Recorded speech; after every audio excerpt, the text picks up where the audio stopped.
بەرنامەی ئەمڕۆ بە سپۆنسەری کۆمپانیای دنیا دیکۆر، ئەتڵاس ئەسیل، گروپی کۆمپانیاکانی نوێکار.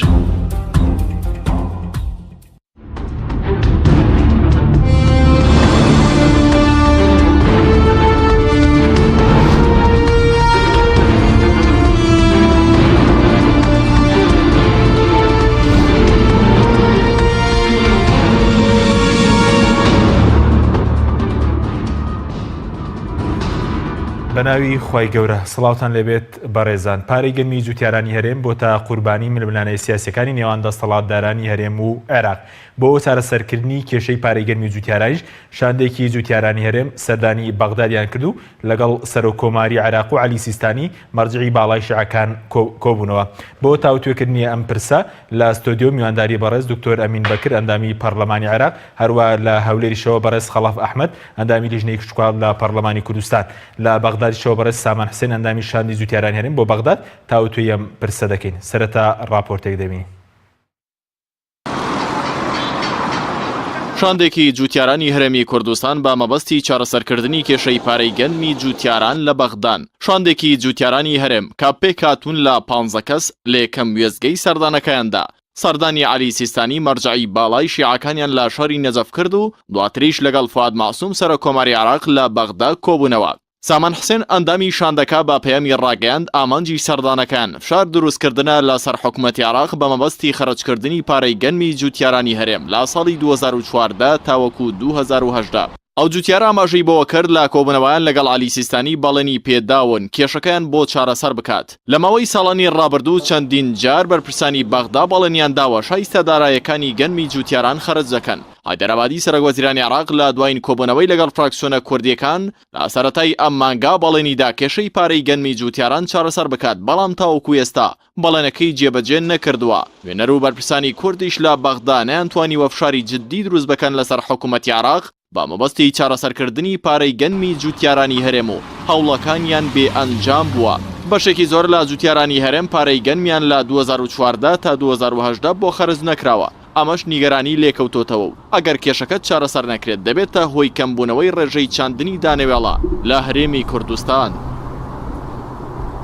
کۆی پارەی گەنمی جوتیارانی هەرێم لای حکوومەتی عێراق بریتیە لە 611 ملیار و 56 ملیۆن دینار. ساڵی 2014 بڕی 61 ملیار و 65 ملیۆن دینارە. ساڵی 2015 بڕی 236 ملیار و 135 ملیۆن دینارە. ساڵی 2016 بڕی 294 ملیار و 43 ملیۆن دینارە. ساڵی 2017 بڕی 19 ملیار و 811 ملیۆن دینارە. پێنەدانی پارەی گەنمی جوتیاران لەلایەن حکوومەتی عێراق لە کاتێکدایە تاوەکو ئێستا حکوومەتی هەرێم هیچ پلانێکی نییە بۆ ئەوەی کە خۆی گەنم لە جوتیارانی هەرێم وەربگرێت و هەناردەی دەرەوەی بکات.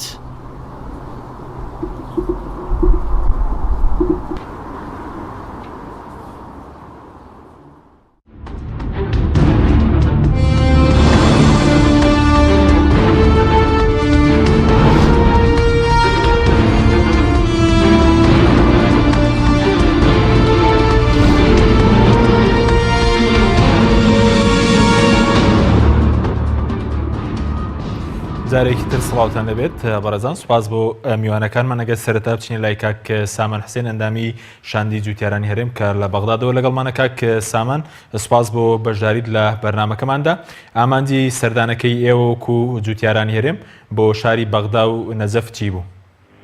زۆر سپاس بۆ ئێوەی بەڕێز لە کەناڵی پەیام، سپاس بۆ میوانەکان بە خێراتنیێوانیشەکەم.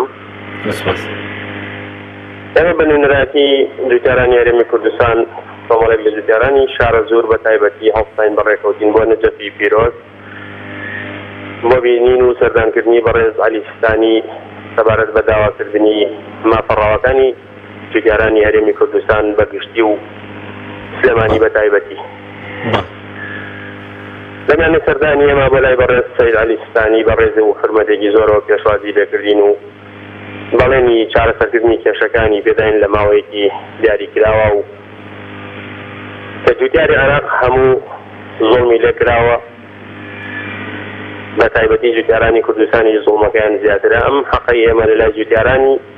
ئەم حەقی جوتیارانی هەرێمی کوردستان لای حکوومەتی عێراقی لەسەر زاری بەڕێستانی کە ئەمە مافێکی سەرەتایی خۆمانە و حەقی شەرعی خۆمانە بە هەموو شێوەیەک دەستگیری و داواکانمان بگێنێتە سەرۆک وەزیران و ئەو حەقەی ئێمە نێڵێت بخەوتێت. بەڵێ کەواتە بەڵێنی پێدان کاک سامان کێشەکەتان بۆ چارەسەرکەوە ڕەنگە خەڵکی زۆر پرسیار بکە بۆچی سەردانی عەبادیتان نەکرد بۆچی سەردانی مەسەڵەن عەلی سیستانی دەکەن هیچ بەڵێنێکی یەکلاکەرەوەی پێدان کە کێشەکەتان بۆ چارەسەر بکات؟ خۆی لە ئەساسا کێشەکەی ئێمە بەڕێز عەبادی خۆی دروستی کردووە خۆی ئەزانێ ئەم قەرارە و دەری کردووە سەبارەت بە جوتیارانی هەرێمی کوردستان قەرارێکی یەکجار زوڵمێکی زۆری پێوە دیارە ڕەدرێکی زۆری تایە خۆی قەرارەکەی دەرکردووە ئەگەر قەرارێکی لە زەرری ئێمە دەرکردووە چۆن بچین بەلای خۆی ئێمە لە حیوەتا پەنامان بۆ بەڕێزستانی بردووە کە ئەو مەرجعی هەموو عێراق و باوکی هەموو عێراقیەکانە و پیاوێکی حەقبێژ و پیاوێکی حەقانی بوو بەڕاستی جێگەی ئومێد بوو بۆ ئێمە هەموو حەقەکانی ئێمە خۆی پێش ئێمە خستە بەرچاو کە حەقی خۆمانەوە هیچ کێشەمانەوەی لەگەڵ سەرۆک وەزیران و لەگەڵ لایەنی پەروەردگار قسەکە ئەو حەقەیەوە بێ عاداترێ و لەوە شۆکە گەڕاینەوە هاتی لای بەڕێز سەرۆک کۆماری عێراق ئێستا لە میوانی سەرۆک کۆمارین و لای ئەو چاوپێکوەدینشمان لەگەڵ بەڕێز دکتۆر فواد کرد ئەویش بەڵێنی باشی پێداین وعدی پێداین جورئەتی باشکە بگەڕێ بە دوای حەق و مافەکانی جوتیارانی هەرێمی کوردستان و عێراق و عێراق گشتی کوردستانیش بە تایبەتی کە ئێمە ئێستا ئەو چینەین کە حەقەکانمان دوا کەوتەوە لە ساڵی 14 و 15 و 16 ئەوە حەفدەشی هاتە سەر ئەوە 4 ساڵی ڕێک ئێمە حەقەکانمان کات بۆ کات و مانگ بۆ مانگ و ساڵ بۆ ساڵ دەسیدەتیمان پێکەن و دو ئاخرێ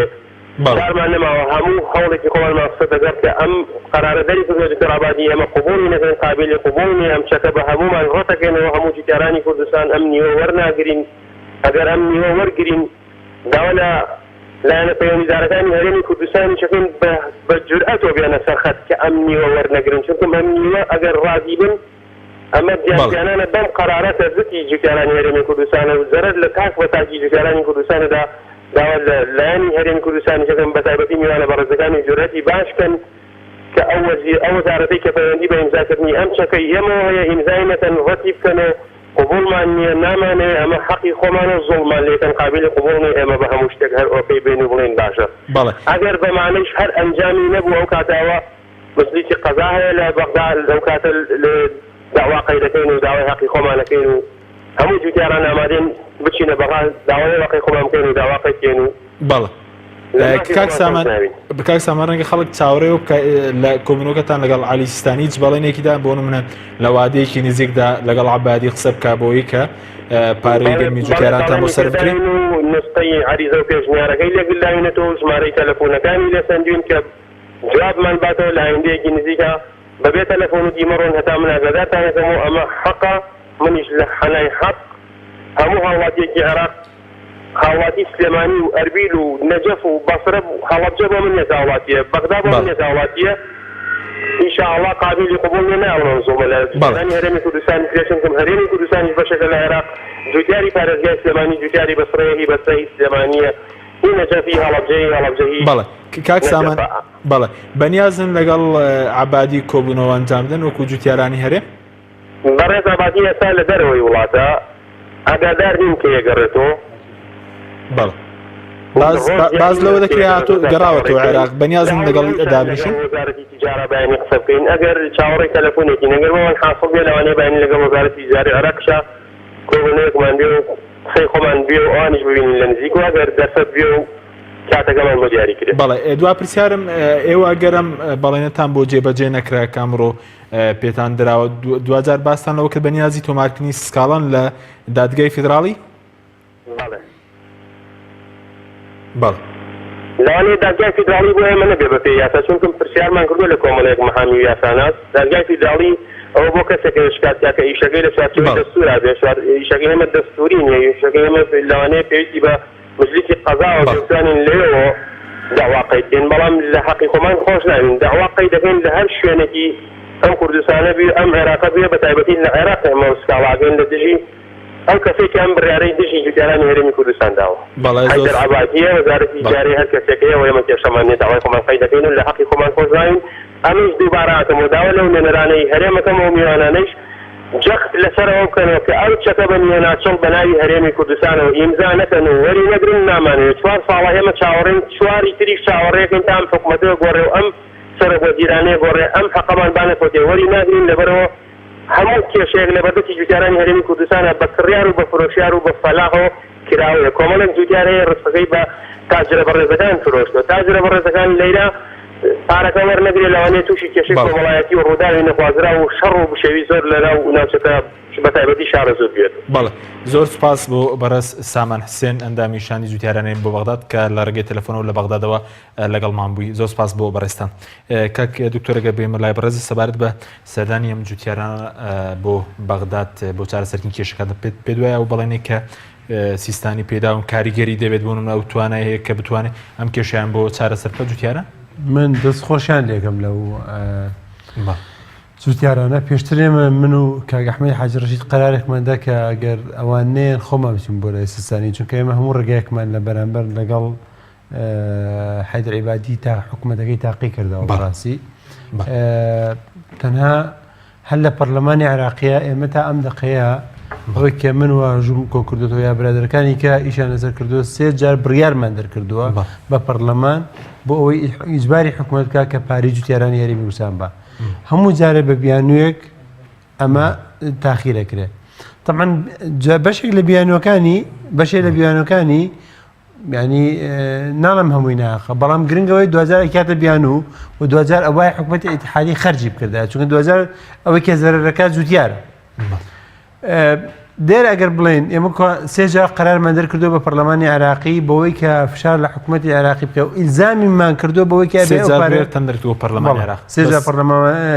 2 جار وەزیرمان بان کردو. هیچیان خۆ من خۆم بانگم کردووە بە سوالی شەفەیی هاتووە لە پەرلەمان بۆ لەسەر مۆزوعی پارەی جوتیاران لەسەر مۆزوعی تریشیان پەیوەندی بە ئەوەی کە پێڵێن بەرنامەی خۆراک و فۆرمی خۆراک ئەو شمەکانی کە ئەدرێت، چونکە ئێستا زۆر کەم بۆتەوە. پرسیارەکانم لەسەر ئەوانە بۆ بانگم کردو بۆ ئەو مۆزوعانە بۆ ناو پەرلەمان و بۆ دانیشتنی گشتی زۆر باش. بەس سەر بەڵێنەکە ینی کاریگەری دەبێت ئەوەی عادەتەن مەرجەی باڵای شیعەکان سیستانی کاریگەریکی معنەوی ڕوحی هەیە و زۆر جار لایەنە سیاسیەکان بە تایبەتی نەمەدوو سەرەیە ناتوانن بە ئاسانی قەرارەکانی ڕەتکەنەوە لەبەرەوەی دوجار، چونکە هەر سیستانی بوو کە کاتێککە ڤیتۆی لەسەر نووری مالیکی دانا بۆ خودی سێم کا خۆی کاندید کاتەوە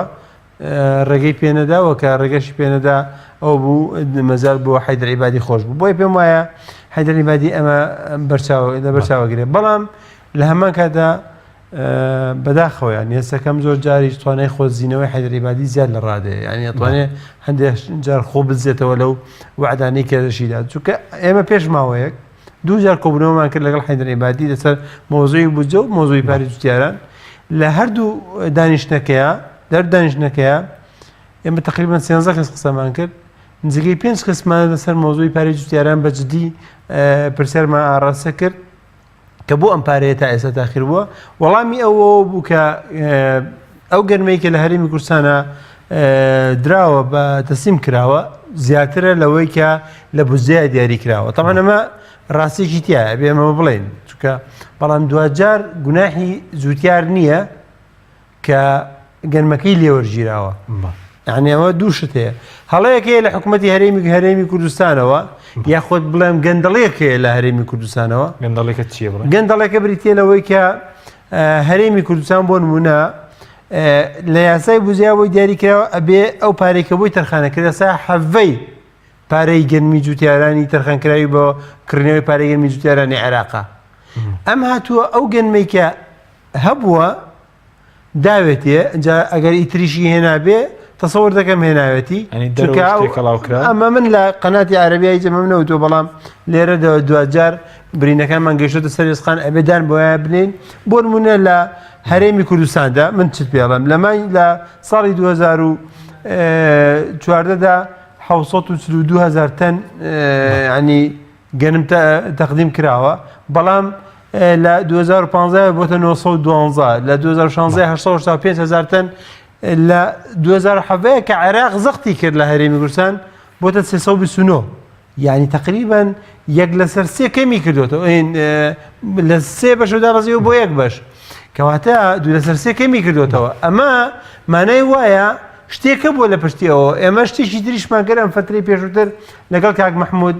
ڕەزا لەگەڵ چەند پەرلەمانتاریش ترا چوونە لای بەڕێز وەزیری زراعە و کاتە کابستار بوو تەخمینی هەرێمی کوردستان بۆ گەنمی ئەم ساڵی 2007 ئەوەی کە ئێستا 329 دەستیم کردووە 1,500,000 تەن بوو چون پێماوتمان کە عەبدولسەر ئەمە وا نییە ئەوشتی مدیر عامەکان کردووە قسەمان کرد ئەوان بە ئێمە وتیان گەنمان هەیە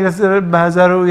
1,150 ڕێوتمان ئەمە ڕاست نییە دوجار ئەمە ئەبێتەوە ئەوەی کە پارەی جوتیارانی هەرێمی کوردستان بگیرێ و بێتە بیان و بەدەستی عێراقەوە ئێمە نامانەوە بیان و بدەن دەستی عێراقەوە ئەم گەرمە ئەگەر کۆمەڵێک بازرگان سوودی دەبینێ هەزاران جوتیار زەرەری لێکە دواتەرگرام و لای بەرز سیزات دەکەم سین لای کاک خەڵەف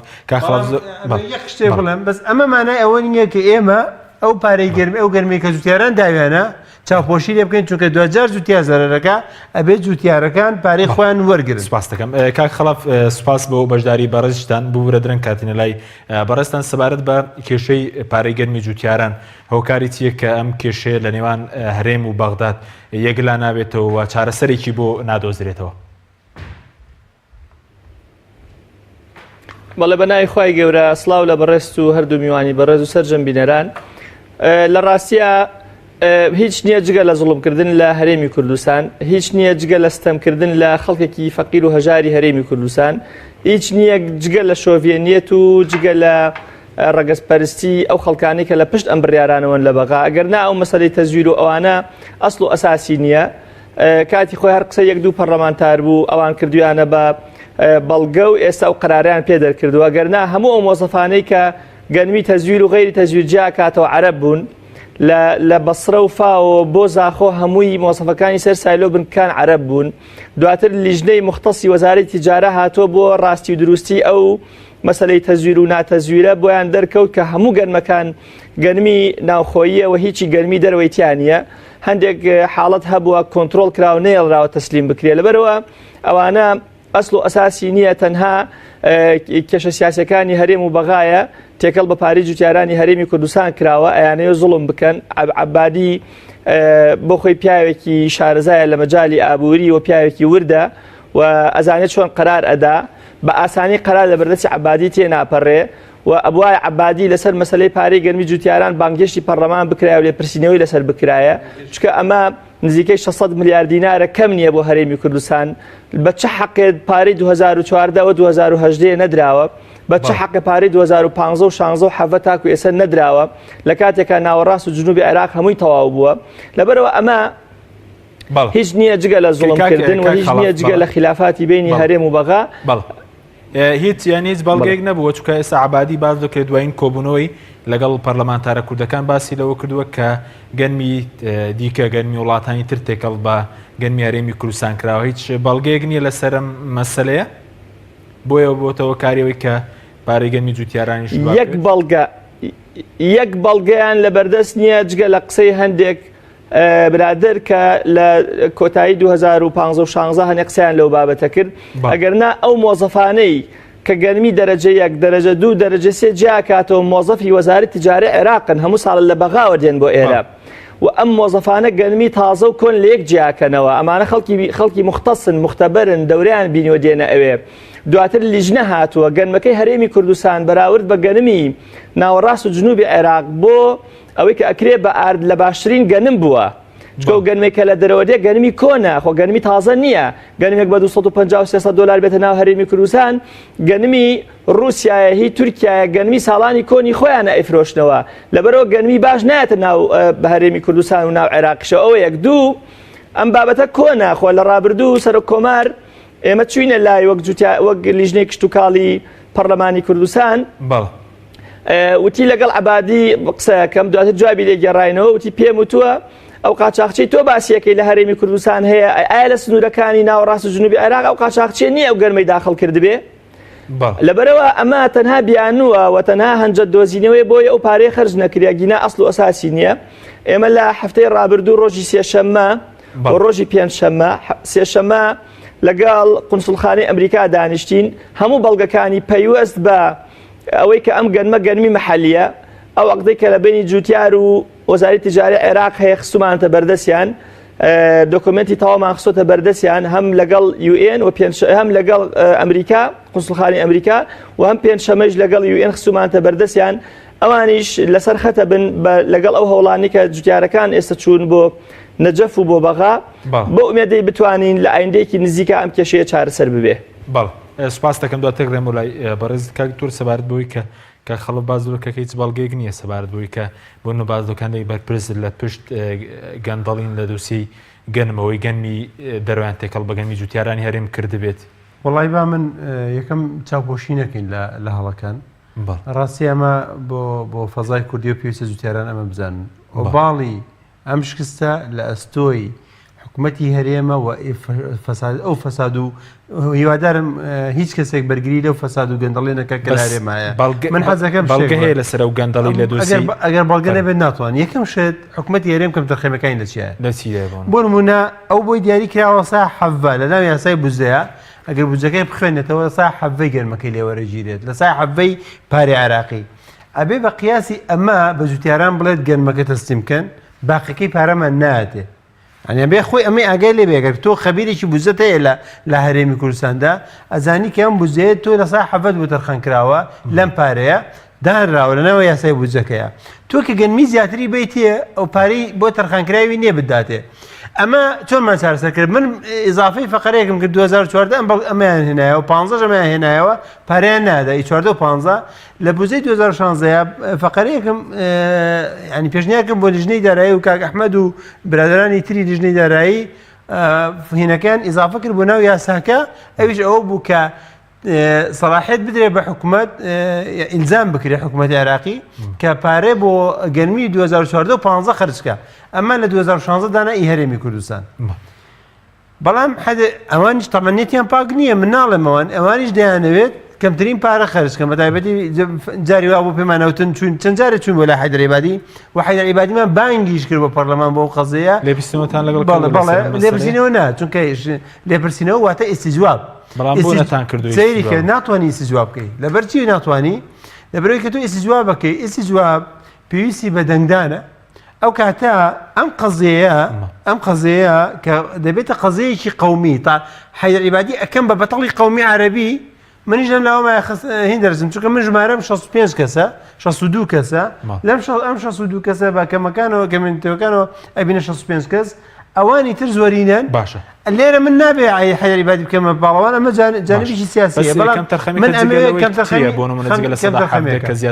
ئەوایە بە جوتیاران بڵێ بەرنامەیان بۆ دابنێت تۆ چەند هەر سایرۆی چەند ناتوانێت وەربگرێت چونکە ئەوێ حسابی ئەو پارەی بکە کە لێو تەرخان کراوە ئەمە یەک دوو ئەبێت لە بەرامبەر ئەوەدا وا بکات ئالەتێک دانێتەوە کە جوتیارەکان گەرمی جوتیارەکان خۆیان ڕاستەخۆ بن نەک گومان ئەنی ئەوە دروست بکە گەرمی تر تێکراوە کرێ و کە ئێستا حەیدەر عیبادی بیکاتە بیانوو بۆ ئەوەی کە پارەی جوتیارانی هەرێمی کوردستانەدا دوجار ئەم بابەتە غەڵەتەکانی ئەمە هەموو غەڵەتن و فەساد هەیە بەدڵنیاییەوە گەندەڵی هەیە لە تەسلیمکردنی گەنمە گەندەڵی هەیە بەڵێ گەندەڵی زۆریش هەیە زۆر بۆ سری ئەمە چێدەیکا بەس ئەو کارمەندان ڕە کارمەندی عربن بۆ نمونە وەرەگری کاک خەڵک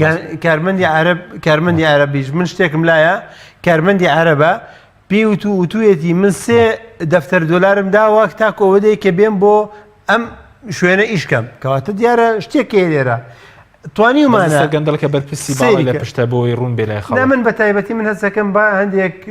لە خەڵک هەندێک لە خەڵک بە تایبەتی لە جانبی هەولێر و دهۆک لە پشتێم قەزەوەن چونکە ئیسلێمانی زۆر فەرقی نەکردووە نسبەتەکەم بۆ نمونە ساڵی پار ئیسلێمانی هینێکمان تەسلیم کردووە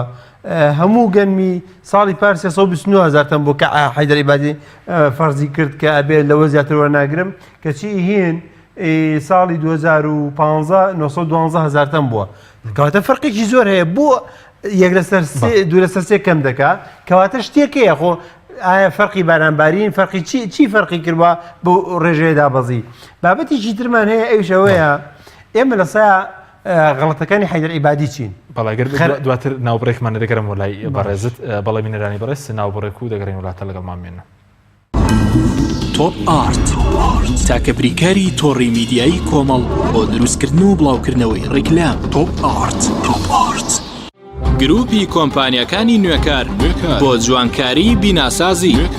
گروپی کۆمپانیەکانی نوێکار لە وەرزێکی نوێی کارکردنیدا هەڵدەستێت بە داشکاندنێکی بەرچاو بۆ سەرجەم مەوادی جوانکاری بیناسازی و پێداویستیەکانی هەمیشە تۆکمەی و جوانی و خێرایی لە پێشینەی کارەکانیەتی وە سەرجەم کارەکانی کۆمپانیای نوێکار زەمانی 10 ساڵی لەگەڵدایە لە سەرجەم پارێزگاکانی هەرێم کار دەکەین و گواستنەوە و بەستن بێ بەرامبەرە لە ئەزمموی کارەکانمان هەمیشە تۆکمەی و جوانیمان دڵنیاکەرەوە بۆ کڕیارانمان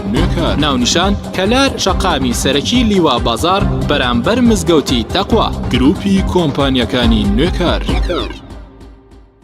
کۆمپانیای دنیا دیکۆر.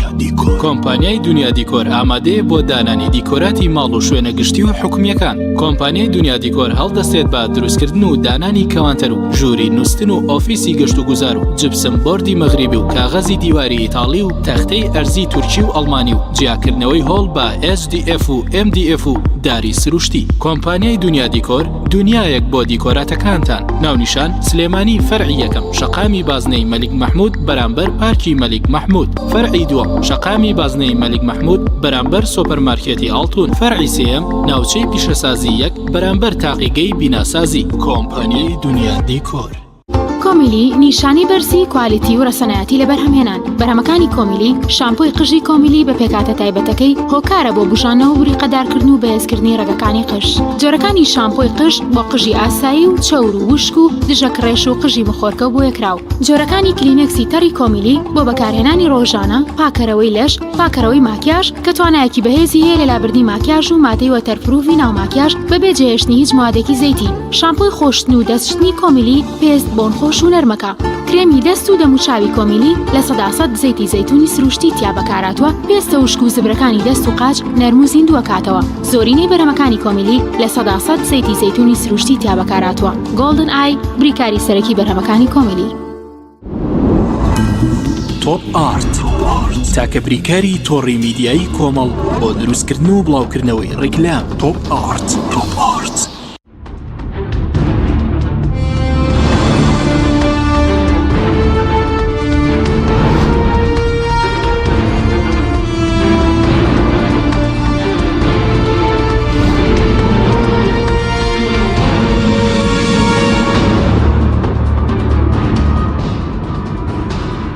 جارێکی تر سڵاوتان لەبێت بەڕێزان کاک خەڵف ئەگەر بگەڕێم و لای بەڕێزت سەبارەت بەوەی ئایا کۆی و قەرزت چەندەکە ئێستا لای حکوومەتی عێراقی هەیە پارەی گەرمی جوتیاران ئایا هەموو جوتیارانە بۆ نمونە هی چەند ساڵە کۆی قەرزەکە چەندە بە چەند مەزندە دەکرێت یاخودەوەی کاک سامان باسی کرد ئایا ئێستا حکوومەتی عێراقی دەیەوێ نوێی پارەکە سەرف کات؟ بەڵێ بۆ هەر 3 ساڵەکە 14 و 15 و 16 چکە بۆ حەڤە کێشەیەکمان نییە حەڤە سەرفەکە هەمووی 593 میلیارد دینارە 593 میلیارد دینارە ئەگەر بێوێ لە 150 خەرج بکە و چەکەیشی پێم وایە لە ئامادەکردنی چەکی ئەو 593 میلیارن بە نیوە خەرجی بکەن. ئەگەر بە نیوە خەرجی بکەن نزیکەی 300 میلیارد دینار لە هەرێمی کوردستان لە بەجوتیارانی هەرێم ئەبردرێ. بۆیە ئێمە ئەمڕۆ لە لیژنەی کشت و کاڵ بەڕەسمی لەگەڵ وەزارەتی تجاری هەرێم قسەمان کرد کە قسە لەگەڵ بەڕێوەبەری گشتی سایلۆکان بکەن بە هیچ شێوەیە ئەو چەکە وەرنەگرن و ئێمە بخۆمان پێمان وایە وەرگرتنی ئەو چەکە خراپە ئەوە دانانە بەوەی کە بە نیوەی ئەوان وەری بگرن دواتر هەموو هەوڵەکانی تر سوودی نابێ. بۆیە ئەوکو کاکە سامان باسی کرد گرنگە ئێمە چەکە وەرنەگرین بە فەرمیش قسەمان لەگەڵ کردوون کە چەکەکان وەرنەگرن لێرەش دووبارەیەکەینەوە داواکەین کە سایلۆکانە و چەکانە وەرنەگرن. بەڵێ تەنا بۆ 2017 کە دەیان نەخێر بۆ ساڵەکانی 14 15 16 بەڵێ ئەی 2017 ئێستا پارەکەیان داوە یاخود بەنیازن بیدن بە تاواتی؟ نا 2017 مشکلەی نییە چەکی پارەکە هەمووی هاتووە و پێم وایە لە هەندێک شوێن پارەکەش هەمووی هاتوێ مشکلەیەکی نییە 2017 چکە 2017 شتێکی وایان لێوەرنەگرتین 340,000 تەنێکیان لێوەرگرتین کە لە کاتێکان زیاتر لە 900,000 تەن ئەنتاجی خۆمان هەبووە و باقیاتی ئەو گەرمەی کە لای خۆمان عبادی لێ وەرنەگرتین بە زوڵم تەبعاً وەری نەگرت. ئەگینا و کەمکردنەوە پەیوەندی بەوە نییە کە داهاتی هەرێمی کوردستان کەمی کردووە بەراورد حەڤە کەمی کردووە بەراورد بە 16 نەخێر بەڵکو ئەوە عبادی تەنها 340,000 لێوەرگرتین هەموو ئەو باقیاتی ترێ کەمایەوە جوتیارەکانی ئێمە فرۆشتیان بە تجارە عەرەبەکان بە ئاشکرا هاتن عەرەبەکان لە هەرێمی کوردستان گەنمەکانیان کڕی بردیان لە سایلۆکانی ناوەڕاست و جنوبی عێراق تەسلیمیان کرد. بۆ چونکە بۆ جوتیارێکی هەرێمی کوردستان تهدید کراوە 2 زەویت هەیە ئەبێ تقریبا تەنێک و 800 کیلۆ گەنم تەسلیم بکەی بەڵام بۆ هەموو جوتیارانی ناوەڕاست و جنوبی عێراق کراوە بوو چەند تەن ئەهێنێ ڕەسیدیان بۆ ئەکرد و تەسلیمی سایلۆی ئەکرد زوڵمەکە لێەوە دەستی پێکرد بە تایبەت بۆ 2017 لەبەرەوە ئەمە پەیوەندی بەوە هەبوو کە ئەوان هاتن لەبری ئەوەی ئەنتاژ ساڵ لە دوای ساڵ کە زیاد دەکا حکوومەت دامی بکە پشتیوانی بکە ئەوان هاتن حەسریان کرد 900,000 تەنەکەی ئێمە ملیۆنە تەنەکەی ئێمە کە هەبووە 340,000 تەن گەرمیان لێوەرگرتین بۆیە ئەو 2017 مشکلەی نییە کێشەکە بۆ ساڵەکانی 2014 و 15 و 16 ئێستا هەوڵەکانی ئێمە بۆ ئەوەیە ئەو پارە نەبردرێ و کۆتاییەوە حەزەکەم شتێکی تریش ڕاست بکەمەوە ئەو پارەی گەرمی جوتیاران وەک پارەی بەشە خۆراکی هاوڵاتیان وایە و وەک پارەی بەشە دەرمانی هاوڵاتیانی هەرێمی کوردستان وایە لە چوارچێوەی لە ساحەفەیان نییە تا هەرێمی کوردستان بە فەلاحەکان بڵێ لە ساحەفە گەنمتان لێوەرئەگیرێ نەخێر ئەوە لە چوارچێوەی بودجەی سیادیە لە عێراق پێویستە مەرکەز مۆزوعی گەنم بکڕێتەوە و تەسلیمی ئاشەکانی بکات و بیکاتەوە بە ئارد ئەوە پەیوەندی بە لە ساحەفەوە نییە بۆیە حکوومەتی هەرێمی کوردستان هیچ دەورێکی نییە لە وەرگرتنی گەرمی جوتیارانە بۆیە حکوومەتی هەرێم ناتوانێت هیچ گەندەڵێک لە مەسەلەی وەرگرتنی گەنم بکات بڕوا بکەن ئەوانە کاکە ئەمین بۆ خۆی لە بەغا بووە ئێمە بە عەمەلی لە ناو سایلۆکان و بنکەکانی وەرگرتنی گەنم لە کاتی وەرگرتن سەردانمان کردوون ئەکرێ مۆزەفێک گەندەڵی کردبێ بەڵام بۆ نمونە لە کەلار حاڵەتێک هەبووە ڕاگیرە مۆزەفەکان ڕایان گرت و چارەسەری کێشەکەیان کرد لەوەش هەر جوتیار زەرەری کرد چونکە سەری سیارەکان ئەوەندە زۆر بوو تاخیر بوو تەسلیمکردنەکە لەبەرەوە ئێمە ئەبێ حەل بدۆزینەوە چارەسەر بدۆزینەوە باسی ئەوە نەکەین کە هەبووە وەڵام من دڵنیاتەکەم لەو گەنمەی کە تەسلیم کراوە لە 100% گەنمی دەرەوەی تەسلیم نەکراوە لە 100% جا بزانە چەند کەمە بۆی ئەو لە 100%کەیش دانێم چکە قسەیە کە ئەکرێ بێ بنەمانیە بۆی ینی نسبەتێک ئەوە بێڵینەوە ئەگەر نابڕوا بکە هیچ شتێکی وانە تەنها بیان و گرتنە بەڵام ئەم بیان و گرتنە چۆن بە حکمەتەوە چارەسەر بکرێت چۆن نوێنەرەکانمان هەوک پەرلەمانتارەکانمان لە بەغا وەزیرەکان خەڵکی تر لە مەجالە زەخت دروستکەن لە عەبادی و لە وەزاری تیجارە سپاس دەکەم دواتە گەرم و لایبەرش باز لە ڕێگەکانی فشار دەکەین لەگەرم و لایبەر کاک دکتۆر سەبارەت بە باسی ویست غەڵەتەکانی عەبادی بکەی بەرامبەر بە جوتیارانی هەرێم غەڵەتەکانی چی بوون بۆچی بەڵێنەکانشی جێبەجێ حەزەکەم شتێک ڕاستکەمەوە کاک خەڵەف هیوادارم گرتەوە بۆ یاسای بودجە لە بودجەی هەر ساڵی 2015 حەڤە لە بەشی نەک نەفەقاتی سیادی بەڵکو نەفەقاتی حاکمە نووسراوە ئەو پارێکە تەخسیسی کرێ بۆ کڕینەوەی گەنم نووسراوە لە سای حەڤەی ئەو پارەیە بۆ گەنمی هەرێمی کوردستانە بەم شێوەیە دانراوە یاسای بودجەمە تەسبیت کراوە بەڵاوە تەسبیت کراوە لە یاساکەیەوە تۆن بۆی بگەڕێنەوە و نەفەقاتی حاکیمە دەبوایە حکوومەتی هەرێم ئەمەی ئاگا لێ بواە پلانی چیە بواە بۆ ڕێخستنی بۆی جوتیار زەرەرەکان نەیکردووە ئەمە خەلەلی حکوومەتی هەرێمی کوردستانە پێی بڵێ تۆ ئەتوان ئەوەندە گەنم ئیستیعابی سایلۆکانتان دەبێ ئەوەندە بێت چونکە باقیەکەی لە ناوڕاست و ئەمە هەڵەکەیە ئێمە هەتاکو لێ زوار وەربگیرێت بۆ ئێمە قازانجە چونکە نسبەی تەخسیس کراوەکەمان زیاد دەکات لە ساحەفەکە بەڵام ئێمە ئەمەتوانی زیاتری بکەین بەڵام کێشەکەمان لێردایە کە ئەمەش ناکە ئەیتوانی پێشەوە گفتوگۆیەکی جدی بکە حکوومەتی هەرێمی کوردستان حکوومەتی هەرێمی کوردستان لە ماوەی ڕابردوودا کە ئەنەما بەغدا لەم یەکون یعنی کە هیچ حسابی بە بەغا نەکردووە پارەی ناردینەی حەقی نییە بەسەرەوە نەخێت دەبووە بۆ هەر قزەیەک لەمانە شان بنێرم گفتوگۆ بکەم پێش وەخت پێشەوەی کە قەرارەکە بدرێت ئەمە حکوومەتی هەرێمی کوردستان لە یەک پرۆژه یاسای بودجە وجودی نەبووە حزوری نەبووە لەوێ تا بزانێت چی هەیە چی نییە چۆن جێگایەکەتەوە ئێمە بۆ نمونە مۆزوعی پارەی گەنم منی ژەگەڵاوەدام ناکرێ پارەی گەنم لەسەر ئەساسی ساحەفە دیاری بکرێ بەڵام دیاری کراوە بۆ نمونە من لە یەکێک لە دانیشتنەکانە بە حەیدەر عیبادی وتم تۆ ئەتوانیت لە ساحەفەی پارەی کڕینەوەی خورماگریمان عێراق پارە بۆ کڕینەوەی خورما خەرجەکە تۆ لە ساحەفەی بۆ هەرێمی کوردستان تەرخانکەی یخۆ لە هەرێمی کوردستان خورما نییە کەواتە ناکرێتەوە لە ساحەفەی پارەی گەنمی کڕینەوەی پارەی گەنمی جوتیاران بۆ هەرێم تەرخانکەی چونکە هەرێم بەوە ناسراوە کە سەرچاوی دانەوێڵەیە دانەوێڵەیەکی زۆری تیا بەرهەم دێ کەواتە ئەبێتەوە ئەمە بە مەفتوحی بکەیت ئێمە لەوێ ئەم شەڕەمان بەم شێوەیە کردووە بەڵام ئێستا کە ڕخناگرین بۆەوەی کە حکوومەتی هەرێم ئەم هەڵانە چەندجار نکاتەوە زوتیار زەرەکە باسم هەڵەکانی حکوومەتی عێراقی یەکێک لە هەڵەکانی ئەوەیە ناکرێت حکوومەتی عێراقی پارە بۆ گەرمی کردنەوەی گەرمی جوتیاران سەر ئەساسی ساحافە دەرخام بکە چونکە ئەسڵن کاتی خۆی کە پەرلەمانان قەراری دەرکردووە بۆی کە دەعمی منتوج ئینتاجی بەرهەمی نیشتیمانی بکە دەعمی بەرهەمی نیشتیمانی جاری وایە لە سلێمانی و لە هەندێک ناوچە بۆ بەکەڵکی بەرهەمهێنانی گەرم دێت بەڵام هەندێک ناوچەی جنوب بەکەڵک نایە لە بەسڕا و هەندێک ناوچەی جنوب بەکەڵکی بەرهەمهێنانی خورما دێ بەڵام هەرێم بەکەڵکی بەرهەمهێنانی خورما نایە کەواتە ناکرێت مەسەر ساحافە تەرخان بکرێ بەڵکو لەسەر ئەساسی ئینتاج تەرخان بکرێ ئەمە یەکێک بۆ لە هەڵەکانی کە کراوە کە سوور بوون لەسەری هەرچەند محاولەمان کردووە لەبەر ئەوەی کە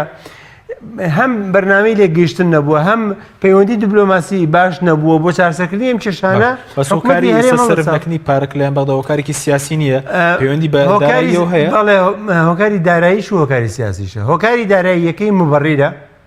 هۆکارە داراییەکەی مبەڕێ بۆ من لە 2014 لە 15 لە 14 ئێمە بزدە نەبوو زۆرمان داوا کردیان بزدەمان نیە لە 15 داوامان کرد و حیدەر عیبادیمان بانگی پەرلەمان کرد وتی کاکە ئێوە لە یاسای بزەیە پارەتان بۆ تەرخان نەکردو منیش ناتوانم تاکو بزەی 2016 دەرنەچێت لە 2016 من تەرحی ئەو مادەیەم کرد کە لەناو یاسای بزەیە جێگیر کرا دوایی کە هاتین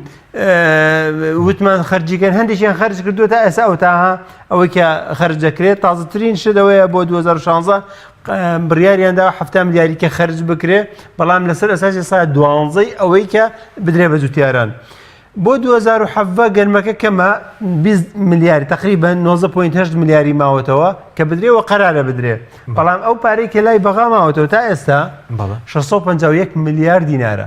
ئەوەی 2014 نا هەموو 14 15 16 بە حەڤەشەوە 651 ملیار ماوە ئەم 651 ملیارە قەراردا ینی چەکەی 7 ملیار هاتووە چەکەی 7 ملیار هاتووە باقیەکەی ماوە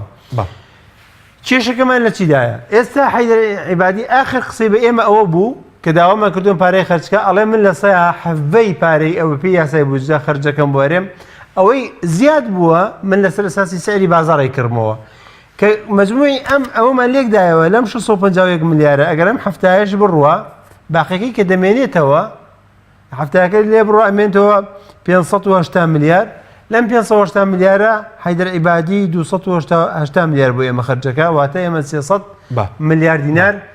زەرەرەکەین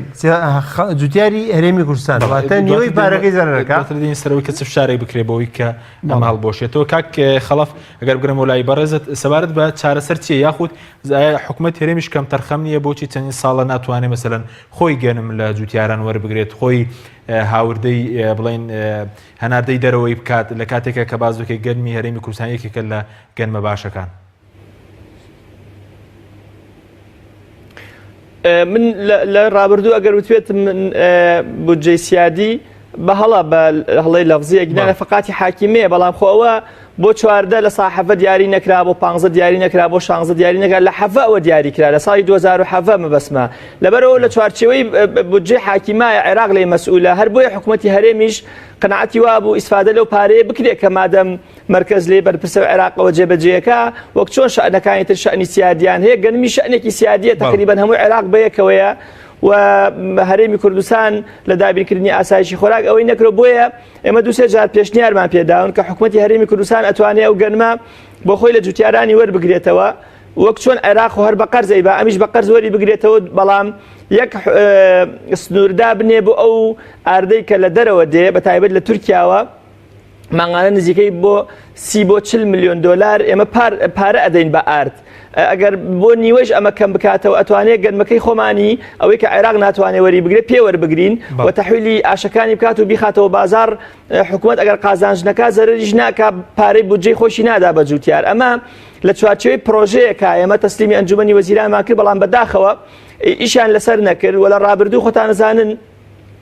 کە وەزیری تجارەت تاکە ئەو کاتەی لە کار نەکەوت بوو کاک ساماڵ هەر لە بزوتنەوەی پشتی بزوتنەوەی گۆڕانیش بوو چەند جارێک ئەم پێشنیارانەمان بۆ کردوون لە دروستکردنی پەنکەرەکان پێشنیارمان بۆ کردوون بەڵام لە ڕاستیا حکوومەت لەو مەجالە کەم تەرخەم بووە لە وەرگرتنی گەنم و دەعمکردنی جوتیار بە شێوازێکی گشتی و ئەوانە بۆیە ئێستا بینین پێویستمان بەوەیە کە عەبادی پارەکە کە حەقی شەرعی و قانونی خۆمانە بۆمان خەرج ناکەن. بەڵێ کاک خەڵەف چارەسەرچی ئێستا توانرێت چی بکرێ بۆ ئەو پارەی 2014 و 15 و 16 بۆ نمونە نەکرێت بە نیوە بەتەواوەتی بە جوتیاران سەرف بکرێت دەتوانرێت چی بکرێت چارەسەر چییە و کەناڵان چین کە دەتوانرێت فشاری لێوە دروست بکرێت وەک بۆ جەنابتم باس کرد ئێمە لەگەڵ قونسڵخانەی ئەمریکا دانیشتین و تێمان گەیاندون وعدیان پێداوین ئیشمان بۆ بکەن لەگەڵ نەتەوەی گرتوەکان دانیشتین و تێمان گەیاندون و بەڵگەمان خستۆتە بەردەستیان کە حەقی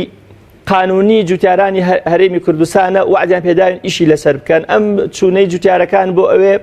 بۆ لای بەڕێزسیستانی و هەم بۆ لای سەرۆک کۆمار یەکێکی ترە لە هەوڵەکان لە دوای ئەم هەوڵانە ئەگەر زانیمان نەتیجە نییە لە محکەمەی مختص ئێمە دەعوا قەی دەکەین دڵنیاین لەوەی کە لە محکەمە لە قازانجی جوتیارەکان بڕیار ئەدرێ بەڵام محکەمە عادەتەن ئیشوکاری محکەمە کاتی زۆری ئەوێ بۆیە تاکۆی سەپەنامانە بۆ محکەمە نەبردووە ئەمانەوێت ئەو کاتە لە قازانجی جوتیار لە هەوڵە سیاسەکان تەواوی بکەین درێژە نەکێشێ ئەگەر نا لە دوجارە لە محکەمەی اتحادیش لە محکەمەی مختص ئیجازەتە هەر محکەمەیەک بێ ئێمە دەعواقەی دەکەین بۆ دڵنیام لە مەسلحەتی جوتیارەکانە بێ ئەو کاتە بێنەرەکانیشمان لە بەغا پشتیوان بن. بەڵێ بە کورتی زیانەکانی تێگەرم کێشێت چارەسەر نەکرێت لەسەر مەسلەی دانەوێڵە لە کوردستانە بە کورتی بێ سواس دەکەم. ئێستا جوتیارەکان قەرزارن لە بازار قەرزاری کێڵانی زەویەکانیان قەرزاری ئەو سەمادن کە کردویانە بە زەویەکانەوە قەرزاری ئەو موبیداتن کە کردویانە بە بەرهەمەکان و لە گەنم قەرزاری کرێی دوورێنەی بەرهەمەکانیانن تەنانەت قەرزاری کرێی گواستنەوەی بەرهەمەکانن لەسەر زەویەکانەوە بۆ سایلۆکان و برگەکانی وەرگرتنی گەرم ئەم هەموو قەرزاریە کە کەڵەکە بێ لەسەر یەک بۆ ئەم ساڵی داهاتوو تەسیری هەیە ئەگەر جوتیارێک لە ساڵی ڕابردوو یا لە 2015 توانی بێتی 50 دۆنم زەوی بکە بەگەنم ئەم ساڵ ئەتوانێت 10 دۆنم بکە کەواتە لە ڕووی بەرەمێنانەوە ئاسی بەرەمێنانمان دابەزێ ئێمە. بەڵێ سوپاس دەکەم کاکتۆر کاتمەکەمەوە بۆچی وەکو نوێرانی کوردێونەتان توانی و فشار وسکەین خەوڵەکانتان بێنجام بۆ لە ڕابردوو خۆتان بەکەم تەرخەم نازانن؟ وڵای من پێمان وایە هەموو ڕێگایەکمان گرتوتە بەر بە بانکێشکردنی حەیدەر عیبادی بۆ پەرلەمان بە بانکێشکردنی وەزیر وەکو وتم بانکێشەکە خۆم مێشکیان کۆمەڵێک پەرلەمانتاری تر بوون کە عەرەب و کوردی تێکەڵاو بوو بۆ لە کرام دوو بابەت دووجار ئەم بابەتە کراوە بابەتی گفتوگۆی پەرلەمان پارەی گەرمی جوتیاران کە دەسەڵاتی پەرلەمانتار هەرەوەیە بێزگە لەمەی کە لەوەیە سێجار بڕیارمان دەرکردووە آخرجارەکانی پەرلەمانی آخر جار چەند جارێک کۆبوونەوە لەگەڵ حەیدەر عیبادی کۆ بچ لە کۆبوونەوە حیزبەکان حتا شاندەکانی هەرێمی کوردستان کە چوون لەگەڵ بەغداد بوون آخر شاندیان شاندی هاوبەشی بستنەوەی گۆڕان و کۆمەڵ و هاوپەیمانی مۆزوعی پارێزی جوتیاران چێکوەتەوەرەکان آخر حەل ئەوە تا ئێستا من محامیم گرتووە داوام بەرز کردوێتەوە ئەمڕۆ کۆمەڵە جوتیار وەکالەتیان بۆ کردومەوە بۆ محامێکە لە محکەمەی ئیداری چونکە قەزەکە ئیداریە من چوومە محکەمەی اتحادیش قسم لەگەڵ هەندێک قازێکان ناکرد چوومە محکەمەی قەزای ئیداریش قسم لەگەڵ هەندێکیان ناکرد دوجار هەستەکەم ئەتوانین لە محکەمەی ئیداری باشتر قەزەکە بێنێ ئێستا ئێوە واژووی بڵین وەکالەتی جوتیارەکان بەڵێ کراوە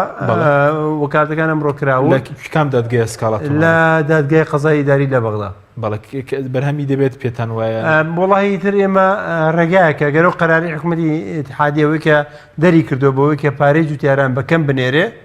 ئەم قەرارە ڕەتەکەینەوە بێزگەلەوە من چەند ڕۆژ لەمە پێش ئاگاداری جوتیارەکانی بەشێک لە جوتیارەکان ئاگیان لێبوو دوای ئەوەی کە هاتنە ئەنجومەنی نوێرانی عراقی لەوەی پێشوازیمان کردن ئەوان وتیان ئێمە پێمان باش نییە پارێ جوتیار ئەم پارەیە وەرگرین بەم کەمیە دوای ئەوە ئێمەش لەم ڕۆژاندا پەیوەندیمان کردو بە وەزارەتی بازرگانی هەرێمەوە و پەیوەندیمان کردو بە وەزارەتی بازرگانی عراقیشەوە پێمان وتو ئەو پارەیە منێرن بەو کەمیە و آخر جار پەیوەندیمان کردو بە وەزارەتی بازرگانی هەرێمیشەوە کە ئەو پارەیە بۆ کەمیە وەرنەگرن هەلێکمان دەستەکەوێ تا ئەو کاتە یا ئەبێت لە ڕێگەی جارێت لەم بەشەوە بە بەشیان لە ڕێگەی فشاری دادگاوە بە فشاری مەرجعێتەوە فشاری ئێمە پەرلەمانتار فشاری لایەنە سیاسەکانی تر هێزە سیاسەکانی تر هەموو ئەم فشارانە کۆکەینەوە بۆ ئەوەی کە بەیەکەوە بتوانین وا بکەین حەیدەر عیبادی لەم بڕیارە پەشەمامێتەوە و پارەی گەرمی جوتیاران بە تەواوەتی بنێرێ چونکە ئەوەی کە ئێڵێن 651 میلیارمان لای حەیدەر عیبادی ماوە ئەوەی کەوەی بەتەمای بینێرێ 280 میلیارە ئێمە هەموو ڕێگایەکمان تاقی کردوێتەوە بەردەوامیشە بین کۆڵانی تەناو کێشەی جوتیارانی هەرێمیان ناوڕ ڕاست و باشوریش پارەکەنی نەدراوە هەتاکو 2007 ئێستا ئەم دەقێش هەندێک لە جوتیارانی بەغا و بەسرا و ئەوانەش ماون بەڵام کەمترن زۆر کەمترە لەوەی کە هەرێمی کورد زۆر سپاس بۆ بەڕێزان ئەمین بەکر ئەندامی پەرلەمانی عێراق لە ستۆدیۆی سەرکێڕوا خەڵەف ئەحمەد ئەندامی لیژنەی خوشحاڵ لە پەرلەمانی کوردستان لە هەولێرەوە لەگەڵمان بووی سپاس بۆ بینەرانی بەڕێز سپاس باوکاران خواتان لەگەڵ